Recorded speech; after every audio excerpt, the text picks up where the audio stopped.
Welcome to JimiG's Anomaly, the podcast. Today's special guest is lead guitarist of Detroit's popular death metal band SCAPEGOAT, and also the guitarist for the authentic ghost tribute band Devil Church. Anthony is currently working on a solo album, and we're going to get all those details. The interview will certainly be interesting and fun, so sit back and enjoy the podcast. Now your host, Jim Lasak.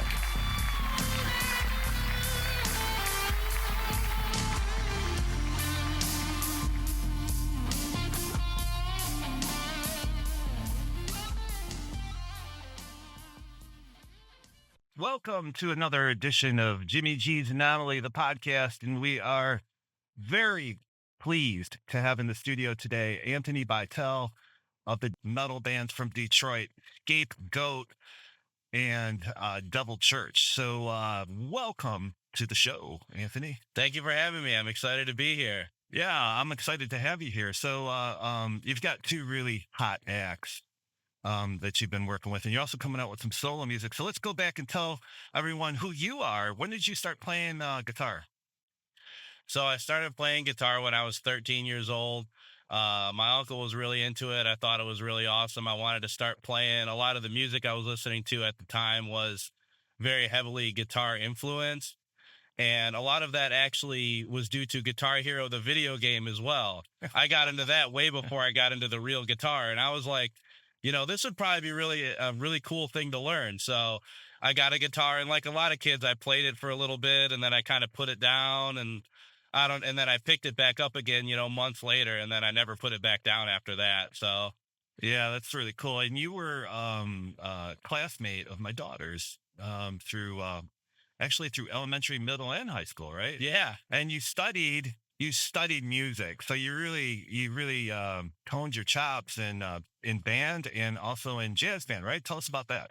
Yeah, I mean, at first music was really just kind of a fun, like a hobby thing.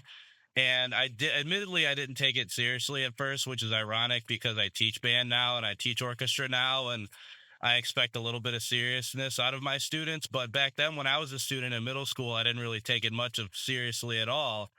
But then when I got into high school, and in marching band especially, I saw how, serious and regimented everything is. And I really got to hear what quality music sounded like being made and in like a band setting. Mm-hmm. And then that's kind of when I realized, especially as I got older into my upper class years, junior year, senior year, like I could seriously see myself doing this as a career. Oh, yeah. Where do you teach? I teach at a school called Davison. It's in Detroit. Mm-hmm. I teach everywhere from kindergarten to 8th grade. I've taught every single grade level, and obviously each grade level is different things. And I teach band, orchestra, and I teach a lot of general music as well. Well, those kids are really lucky to have you. You went to college at Wayne State University? Go Warriors. Yeah? Yep. Tell us about Wayne State. I loved it at Wayne State. Wayne State was awesome. The professors there were world class. They were great teachers, great personalities, just super inspiring to learn from. A lot of my classmates were really cool people. Meeting and networking people was obviously one of the best parts about being in classes there. And a lot of the people that I met there are still my friends and colleagues to this day. So, I mean, I had a great experience at Wayne State. A lot of great musicians come out of Wayne State University. A lot of people that I know have went to school, and actually 3 of the last guests that we've had on the show have went to Wayne State, and Sergio Gaetani was the most recent one. Just a great school, and they really redid that building in Old Main, right, for the music. Yeah, and they just did the Hillberry Gateway Theater. They built that, a couple of years ago, and it's beautiful in there. The hall is really beautiful, and they definitely put a lot of time and money into that, and it's really cool to see them doing stuff for the music department there. Yeah, absolutely. So you started the band SCAPEGOAT, which actually got a pretty nice following in 2014. How old were you then? 17, 18? That'd be 19. 19. Yeah, if the math checks out. Yeah, because that was 11 years ago. I'm 30 now, so yeah. So, and SCAPEGOAT is a band of all your friends? Yeah. So tell us about SCAPEGOAT. It actually, Yeah, I've been really lucky to be able to play in my band with my friends for all these years and just lifetime friends, amazing people. So I was in a band at the time. I played in 2013 and 2014. We were called Ethereality, and we were like a technical death metal band. And that was kind of the first time I got to play in a band that was serious. That was okay. We're going to play, or we're going to record albums and write albums, and we're going to play shows. And, I was in that band for a couple of years, and then they broke up. Meanwhile, Mitch and Danny were in another band called Forsyth Falls, and they ended up breaking up around the same time. So Mitch and I, we've been friends since middle school. That's Mitch Nicholas? Yeah, Mitch Nicholas. Yeah, we've been friends. Yeah. Yeah, he's one of my best friends ever, and we've been friends since middle school. We have this song here, Bare Bones. Let's go into Bare Bones. This is something that Mitch himself produced, right? Yeah. All right, let's check it out. This is Bare Bones by Scapegoat.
Tell us about the song. What's it about?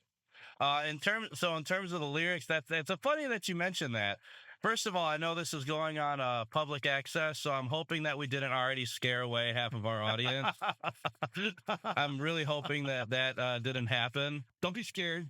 This is just fun stuff. Go ahead. No, so in terms of what the song is about, I can't really say because I actually did not read the lyrics. I haven't read the lyrics. If you quiz me on my own song's words, I probably would not know for the most part. Like I could. Well, it's funny that you say that because I have a note here. There are no lyrics on YouTube. On the video, when I was going to the song, I was actually trying to follow along and understand the message. But it was, there's a lot going on that song, and I really like what you did on guitar. You can really see your musical prowess come through with what you're doing on the guitar. I got some pictures here. This is you playing. Are you playing that particular guitar on that song? No, this was the guitar that I had for probably the first 8 years of Scapegoat, 7 years. It was a Schecter Damien 7, and it served me really well for a lot of years. It was a great guitar, and I still have it, and I actually just gave it some TLC recently and started playing it again. But And then we got this one right here. What's that? that's the same guitar. Okay, that is the same guitar. So we have the same guitar, I think, 3 different. No, that's the new one. It looks the same as the other ones, but that one is actually ESP LTD. Oh, that's a nice guitar. Is that the one you brought over to my studio? Yes. Yeah, I love that guitar. I love it. And that guitar never goes out of tune, does it? No, it's got the Evertune bridge on it. So tell us about that Evertune bridge. once you now we're getting into the really niche topics here. I love it. So the Evertune bridge is installed where the bridge normally is on the guitar, obviously, and it's got a system where once you hook your strings up into it, it locks it into whatever tuning that you put it in, and then it completely changes the function of your tuning pegs.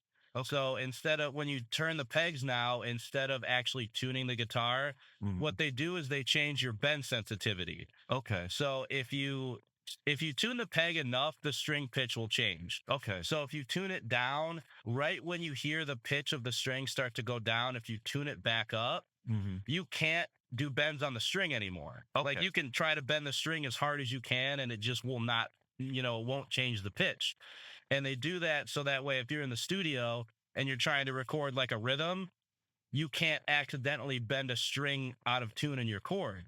And then when you do it the other way to where, now your string's starting to go sharp a little bit and you bring it back and dial it back where it's supposed to be, now you have full bendability on your strings. Really nice. So it was mastered by Troy Glesner. So Mitch did the main static mix, and then it was sent to Troy Resner. Where's Troy? Is he out of Detroit too? No, Troy's out of state, and he's somebody that did the services online. He's done a few albums, before by other metal bands, and he's a dude that Mitch really liked, and he liked the style and the brightness of his mastering. So Mitch sent the tracks out for him to master, but the whole record itself was actually DIY. A funny thing about that video too is we shot the video in the studio room that we recorded it, which was just a spare room at Mitch's old apartment. And the whole video was shot on an iPhone, and then Mitch edited the video as well. Wow. So that whole project was DIY. Yeah. So when you're putting the band together, so these are 3 songs, right? The one that we just watched is Bare Bones. Was that the original singer, or is that the new singer? That was the new singer. So our original singer, Tyler, was with us for, I want to say, oh, geez. Now, see, we've been together for so long. Now my dates are getting foggy. Until I want to say about 2020. And then we kind of went on hiatus for a little bit, and we tried looking for another singer. And then we ended up finding John, who's the singer in that video. And he came and he put it down for us. And, he did really good vocals. And he was actually a guitarist that we knew in an older band that we did shows with his Scapegoat. And then his band broke up, and he wasn't really doing much of anything. So, we talked. He's like, hey, I'm doing vocals now. I want to come and just, lay it down and see what's going on. And it worked out, and he was a good fit for us. And actually now, we have good relationships with both vocalists now. Yeah, that's great. Yeah, at first the relationship with Tyler, it was just sort of, it was a little tense at first after he had left the band the first time. And then he ended up coming back. There was a short mini story here. There was a show that we did. We were supposed to do it with John, and John was sick that day, so he couldn't do the vocals. So we were going to do the set instrumentally. Incidentally, Tyler was at that gig to watch another band. So, we were just, we saw him. We were setting up on stage. We saw him at the front of the stage, and he was just like, hey, what's up, guys? And we were like, hey, we're about to go on instrumental. Any chance you want to come on and do a couple of songs with us, a couple of oldies? And he was like, sure, why not? So, he came on stage, did the songs with us. The chemistry was really there. And, it kind of helped us to rekindle our relationship with him. So now he's back in the fold. That's good stuff right there, because you never want to burn bridges in No. music. It's always good to have those pals and keep coming back and making more and making more. I have a question though. So you get the new singer, right? Mm-hmm. So you got the death growls, the screams, the gurgly sounds, the fry voice, and all that.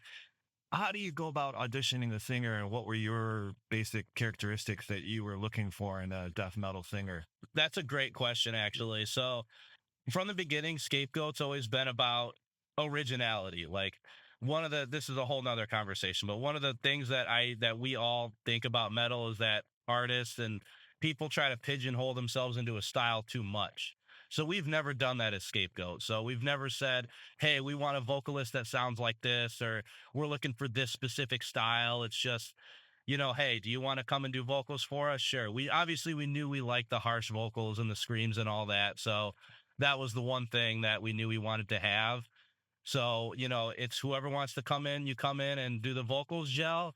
I feel like for us, if your vocals sounded good, that kind of got you to the door, but what really got you in. And like what I think, the reason we chose John over other people that were interested was because he gelled with us the most personality wise. Mm-hmm. And that's important. Yeah, that's an important thing when you are, especially if you go on tour. Exactly right. You don't want to be stuck with five guys that you just bickering with all the time and make things really miserable, because touring can be miserable in itself. Yeah, and I'll give you an example of the antithesis of this is during this period we auditioned a guy, and I remember he came through and he was a vocalist for this band kicked butt. Like, they were great, and he was a great vocalist, and he was a great singer, and he was great at the harsh vocals too. So it was like, yeah, it'd be really cool to have this guy. He came in and, it was like one of the worst auditions I've ever, like, he knew like a few lyrics to a song, and, obviously his vocals are good, didn't know the material. Mm-hmm. And then afterwards, when we were talking, he was like, oh yeah, you guys are good, but if you really did this and that and this and that and the other thing, like, you'd take it to the next level. And it's like, why? This is your audition. Why are you coming in trying to tell us how to run our band? Everybody's got the recipe, right? We were all just like, you're great at what you do, but the personality is just not there. Absolutely. So you got a song, Compromised, that you did in 2019, right? Yes. 2019, 2018, 2018. 2018. What's Compromised about? Same thing. But one thing I can tell you different about the lyrics is that, at least for the themes of that whole record, because it was off a record called The Afterthought, is that our vocalist was kind of going through a really hard time. So a lot of the lyrics were kind of like these dark themes of, like, hatred, and also a lot of, what's the word I'm looking for? Self-exploration. Mm-hmm. I forgot that there's a word I'm looking for and I can't remember it, but a lot of that was involved in the lyrical themes on that record. Well, let's check it out. It's called Compromised by Scapegoat.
That's the death metal band Scapegoat, Compromise, straight out of Detroit.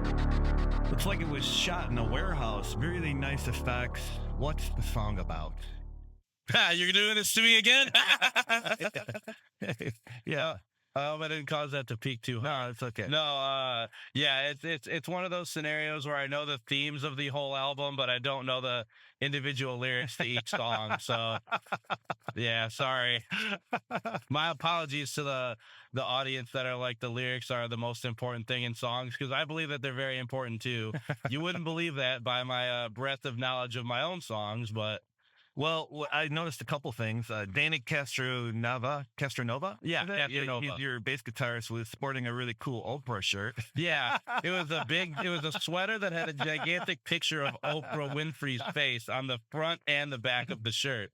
Very, very funny. That dude's sense of humor is something else. And then your singer's Tyler. Yeah, and really, really, really cool voice there. And then Thomas Mansell, the drummer, definite beast, man. Tell us about Thomas. Oh man, Thomas is the man. Yeah, he's a great drummer and just a great dude in general. So, like, my relationship with Thomas also goes way back to middle school. He used to be in a band back in the day called Intensity that I was a huge fan of. And when we were starting Scapegoat, like I mentioned earlier, it was just me and Mitch and Danny. And we needed a drummer, and Thomas was one of the first people that I thought of because I knew that he was good at playing a lot of different styles of music. Right. Like, I didn't want a drummer that was, just good at playing fast or just good at playing breakdowns. I wanted someone that could do whatever we needed to do. Mm-hmm. So I'm telling Mitch and Danny, I'm like, this is a dude that we should definitely, I'll hit him up and we should give him an audition. We were just starting out, but, so, we call him, he comes through. The audition was it was in my stepdad's basement, and he came through, and first of all, he was playing on the kit that was in the basement, which was not a good kit. He didn't bring any of his own drums. And the second part about it is he showed up having smoked copious amounts of the devil's lettuce. The devil's lettuce. Oh my God. Copious amounts of the devil's lettuce. Yeah, copious amounts. At 11. Stick with us. Exactly. Yeah. Yeah, so needless to say, he totally bombed the first audition. Mitch was like, I don't want this guy. This guy sucks. And I'm like, no, this is not how he can play. Like, that's not him. Like, we have to give him another audition. And even if Thomas was here right now, he would corroborate this. Oh my God. He was like, yeah, I flopped big time. And then he said, because we've talked about this before, obviously, and he was like, yeah, I didn't really take the audition super seriously at first. But then I went back and I re-listened to the demos of the tunes, and I'm like, wait a minute, there's actually something here. So, I told him we wanted to have him back again. He came back, and the second time through, he killed all the songs, and the rest is kind of history. But definitely a beast. You had a cinematographer on that video, Brian Paninsky. Yeah, he's been our videographer and photographer since the very beginning of Scapegoat. He's an absolute monster behind the camera. Nice, and it's really nice. Where did you shoot that at again? We shot it. It's funny because when we shot it, he said he had a location for us. Gave us the address of the location. We showed up. It was like a bounce house.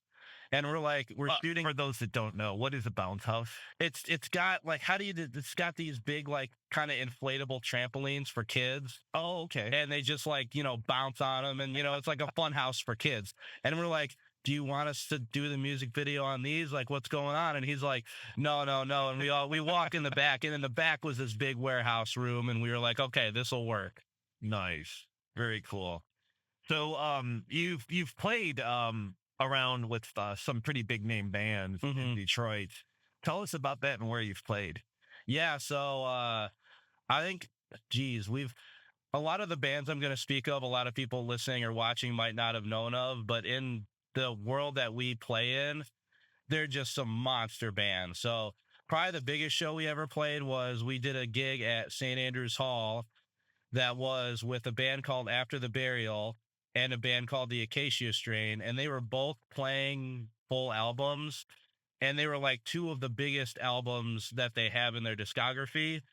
And the show was sold out for a month or two before we even got put on the show. So like they didn't even Live Nation didn't even really need to put us on that show, but they did because they thought we were a good fit, I guess. Mm-hmm. And we got added. I guess there's a couple other reasons too, but I don't want to story tell that much. Sure. But yeah, they put us on the bill, and it was the St. Andrews Hall was packed from front to back, and playing on the main stage was awesome, and we'd never played to that many people before. And it was just a fun show. And like these bands were, we look up to these bands. Absolutely. And, there's some, pretty good acts that go to that venue. Yeah. As well. Didn't you also secure a big gig at Pine Knob? Is it Pine Knob? Almost. It's so almost. So this is a funny story too. And actually, I'm glad you brought this up, because this story leads into the show that I just talked about. Is one of the reasons I think we got on it. Oh, okay. Because the Vans Warped Tour it used to be a thing, for years and years and years. They get a bunch of bands, and That's a big deal. Yeah. Yeah. Yeah. And they'll set up, 7 stages at an outdoor place. And it was at Meadowbrook, I think. Mm-hmm. So every year they'd host a battle of the bands to play a spot on Warped Tour. Okay. And we did it one year and we won. And yeah, so we ended up getting the spot to play Warped Tour. It was awesome. It was the Detroit date. And so, we do it. We get a van and we get a trailer, so that way we can, look official and be able to bring all our gear and travel together. And we're not showing up to Meadowbrook in 5 cars like, hey, we're the band. So, Meadowbrook Theater, you guys must have been really chuffed. Yeah, but hold on, wait a minute. So we where's it going? Yeah, so we show up to the venue. We set up our merchandise table. It's one of the outdoor stages, so I think we got a really good time slot too. Like we were like I think we were the second to last or the third to last band on that stage. So we the bands start on the stage. The first band plays, the second band plays. All of a sudden, one of the workers from Warped Tour comes over to us and says, "Hey, there's a weather system coming our way." Go figure, we're the only stage that does not have any cover on it. So they're like, we have to close your stage. And, we're going to watch the weather, and if it cooperates, we'll open it back up. Mm-hmm. So, we're sitting there, it starts raining. We're like, okay, I see it. It's the littlest sprinkle, like this tiny, it's like a mist. Mm-hmm. And it goes away in like 10 minutes, and they don't open the stage back up. And they were like, the employee comes back around again. They're like, the system's still in the area, so we're just gonna have to shut down the stage for the day. Oh, so man, they told us. I know they told us we could still sell the merchandise. We had all access passes, so we could still go around and watch the bands we wanted to watch, but we couldn't play. And that honestly, it not only broke our hearts, but it broke the hearts of like everybody. Yeah, you had a lot of people that came, and all the other bands too that were there too. Oh, so there's a camaraderie. Yeah. So kind of tying this story to the last story is. A lot of the bands that were there got really frustrated, packed up their stuff, and hit the bricks.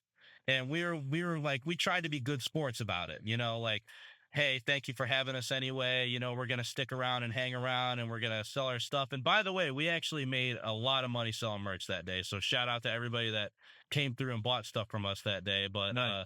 Do you get like 100% of the cut when you're at Meadowbrook, or do you just get a percent? No, they let us keep the money for that. Probably because we weren't on the nationwide tour. Okay. They didn't ask for anything, but nice, very cool. We still have a good relationship with one of the talent buyers at Live Nation, and he was one of the people that was responsible for our bands that played at Warped Tour on that stage.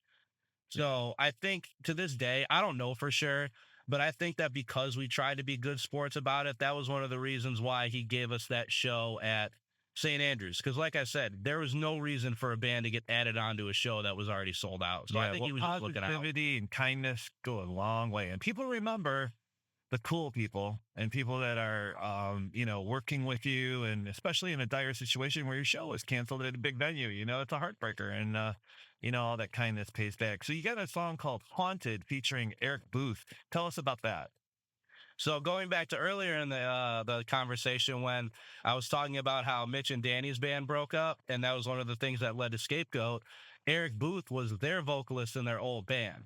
Oh, okay. Yeah, so, and he's just a monster vocalist too. So when we were doing that song, we were thinking, hey, let's get a feature. And he was one of the names that popped up, and he was down. So that was easy. Nice. It's great. Let's check it out. This is called The Haunted by Scapegoat.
That is Haunted, and it's the official animated music video that was done by Eric Steele, right? Yeah. Right. And so it reminded me a lot of a cartoon from back in the 70s.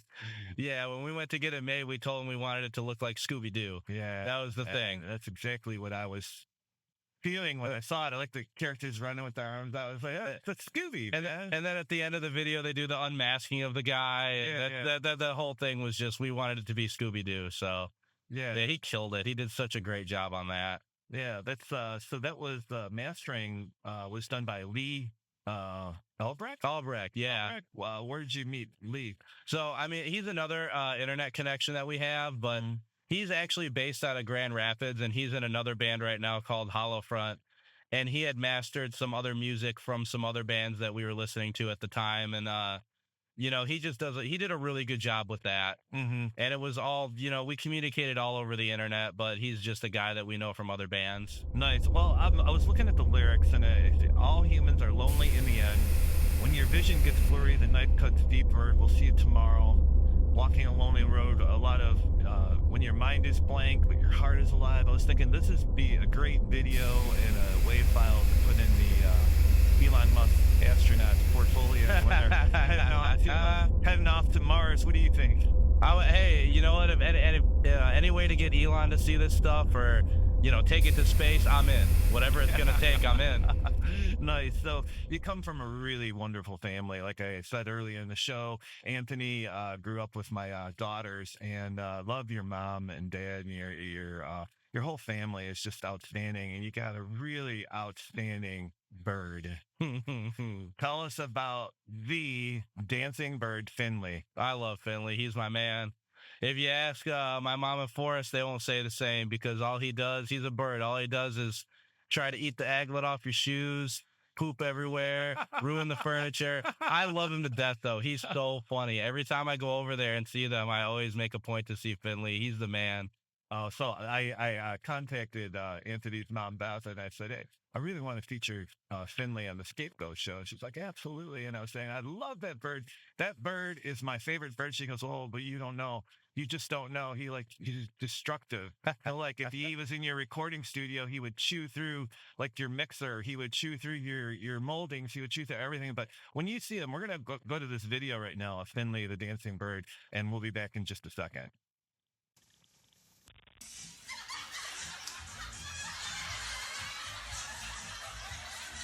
So what I did, Anthony, our microphones are still hot here.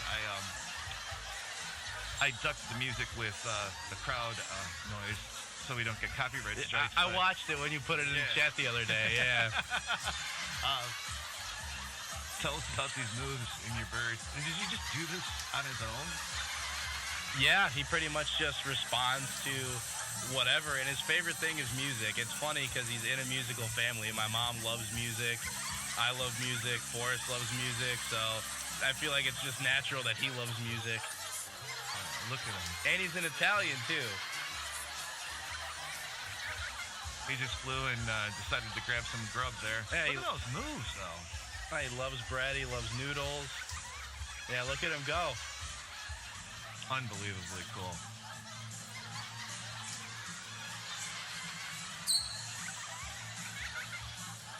Look at those moves. How old is Finley? He's young still. I'm trying to think of how long ago my mom and Forrest got him. Maybe 6 years ago, something like that. 5-6 years ago. And I think he was maybe a year or two when they got him. So birds can live forever. Yeah. Like she's already told me, my mom and Forrest have that. Andrew and I are going to have to take Finley, you know, whenever they pass away, because Finley's going to outlive my mom and Forrest. Isn't that amazing? Yeah. How long did you say he'll live? Life expectancy? I don't know the exact number. I think it's like 40-something years, or maybe even a little longer than that. Pretty cool. Yeah, they live a long time. Sassy bird. Does he speak? It's funny because I've seen some videos that my mom has posted recently where he doesn't speak or say real words, but he'll make noises. And he does it a lot more now. I remember when I was living with them still, 5 years ago, right around when they got him, he would only make noises when he was in his cage by himself, and if you peeked your head around the corner to look at him, he'd stop talking. And the video that I saw the most recently, he was standing on my mom, and he was, making his bird noises. So he's coming into his own, I think. I love this bird. He's the man. Just seeing him bop around. So let me tell you, if you're watching this, we didn't want to get copyright strikes for the music that he's dancing to, but if you just put on like any 70s or 80s funk song, it'll just warm your heart because it just fits right into whatever I put on. It's just a really beautiful bird. Look at him hanging upside down there. I love animals, Anthony. We had to feature Finley. Yeah, of course. Oh, he's a star. I love birds too. My girlfriend and I both, even at home, will just like get sucked into a rabbit hole of watching bird videos. Oh yeah. Look at that. Yeah, that's your mom. That's your mother, Beth. Wonderful lady. I love my mom. She's the best. Oh yeah, she really is. And she's exposed you to some great music. I know recently you were at the Stevie Wonder show. Oh, jeez. Yeah, and we don't got enough time on the podcast to talk about that. So, Anthony started in 2022 the local Detroit death metal tribute band Devil Church. Anthony, tell us about it. First of all, Devil Church is a tribute to Ghost, and Ghost is actually they're pretty much just straight up rock and roll. Mm-hmm. There's not a death metal or heavy thing about them. Like, their heaviest music is closer to Black Sabbath than anything else. Okay. And there's all singing and all that. I'm actually kind of surprised that you've never heard them. No, I have heard them. Oh, you have? Yeah, okay, yeah. So, I mean, being in the band is awesome. It's way, way different than being in an original band. Yeah. I went and saw your show in Pontiac. God, it seems like it was last year, but it was 2 years ago. It was. Yeah, it was in May 2023, I think, because we started in 22 and did that show in May. And I mean, you should come out to another one soon because we do an hour plus a full set of music. It's really fun. Yeah, and so this photo right here, I think was from that gig that I seen. No, it was not. This video was our last gig. Actually, it was at the Token Lounge out in Westland. Oh, nice. That's a great place to play. It was awesome. The stage is great. There was a lot of people there. Mm-hmm. And then we have this other photo here. That may have been from the Pontiac show. I know one of these looks really familiar. I don't think there was any in this set because this one was at the Diesel in Chesterfield. Mm-hmm. Oh, okay. Yeah, I remember that one too. Yeah. So, how have you guys been doing, like, in terms of exposure for Devil Church? It's hard to find a gig as a tribute band that plays music from bands that still tour.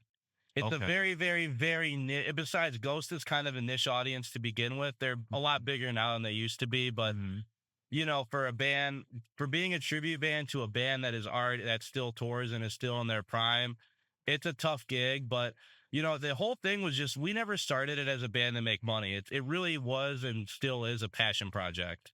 You know, everybody so far that I've interviewed on the show has said the exact same thing. Nobody got in it to make money, did it as complete passion, which is way cool in my opinion, right? Mm-hmm. So you're going to be celebrating 10 years with Scapegoat, and this will be 3 with Devil Church, right? Yep. So what's in the future for both bands? So Scapegoat, I mean, we do a lot less now. We want to write more music. We want to play more shows, but you know, it's a lot different than it was in 2015 when, you know, none of us could even drink a beer legally yet. Now we're all adults. You know, Danny has a daughter. Thomas is married. Mitch is married. You know, Thomas is having a kid soon. You know, we've all got, you know, homes with our significant others, and we've all kind of settled into adult life and full-time jobs and all that stuff. So it's harder, but like we just talked about, it's always been a fun thing. Mm-hmm. So you going to do a 10th anniversary show? After Where at?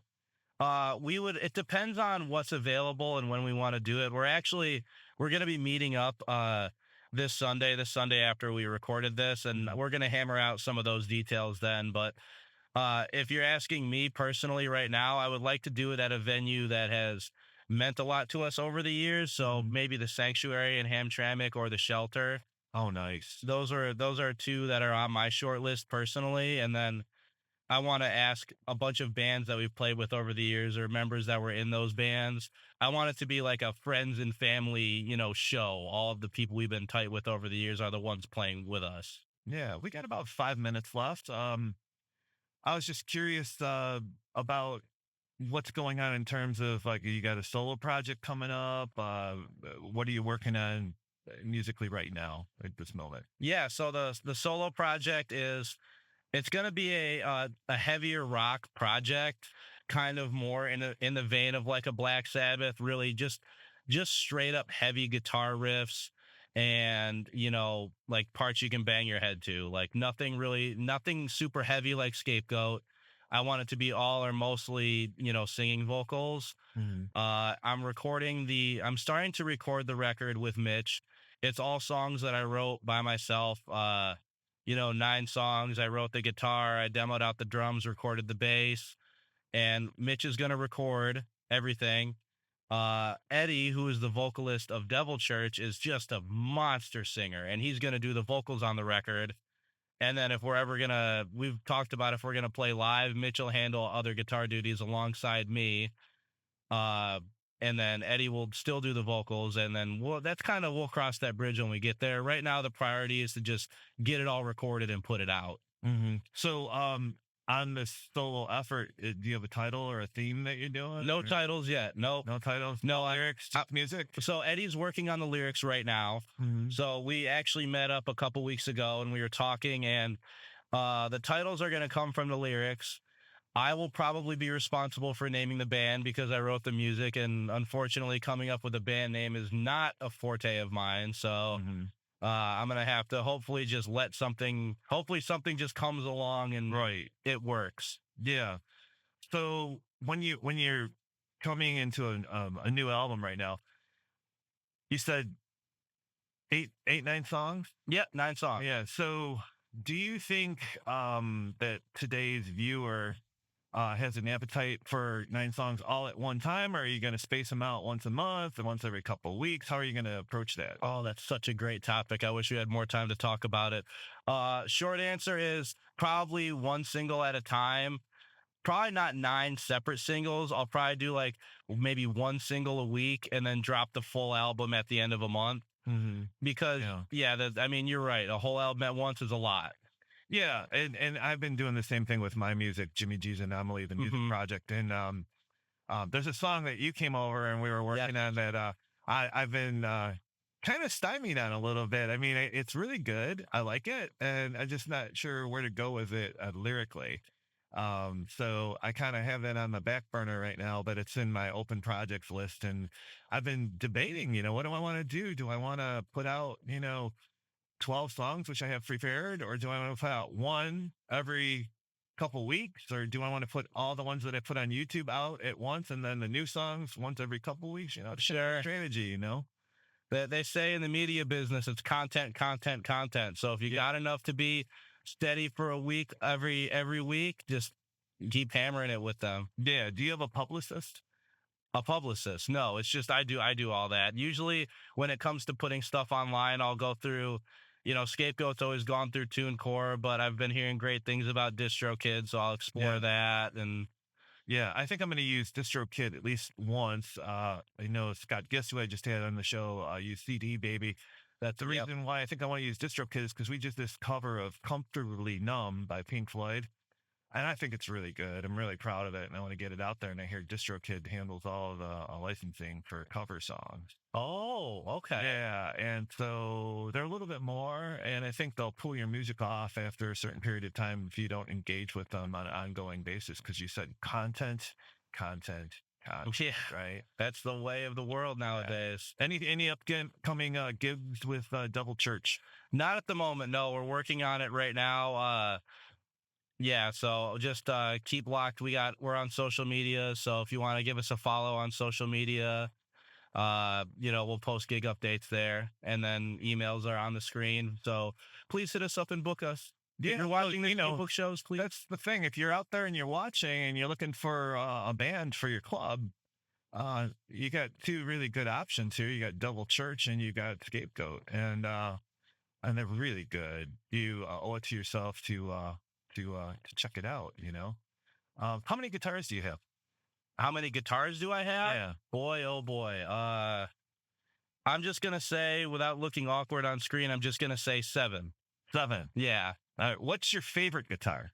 The Les Paul, Epiphone Les Paul, the one that I got when I was 15, I think.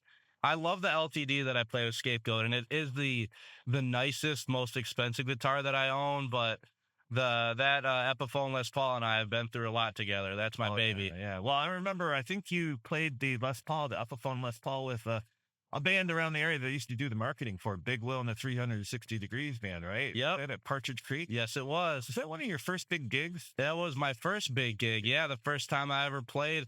Well, I don't remember if we did 3 or 4 sets there, but it was an overwhelming amount of music. And I was like, I mean, just shout out to Big Will, phenomenal musician. Got to have him on the show. I mean, I miss him a lot. I haven't talked to him in a while, and, you know, I hope he's doing well. I know he went out to Las Vegas, and, you know, what a great band and what a great following he had. And he gave you a big stage, and you were very young, 17, 18 years old when that gig happened. I was just going to say, like, looking back on it now as a 30-year-old professional and a music teacher, for him to basically give me, a kid, a chance like that. Not like, okay, you're going to come and sit in on a song on stage, but you're going to rip 3 sets with us. And it's going to be, you know, at this big public space. Like, we're trusting you with the guitar duties.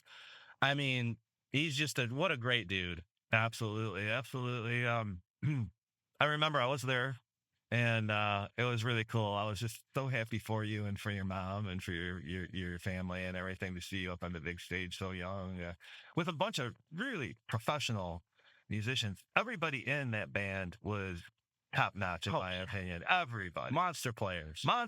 And they're all on the scene still to this day. Well, I want to thank you for being on the show, Anthony. You're really, really, really super, super, super cool. It's love my you, pleasure.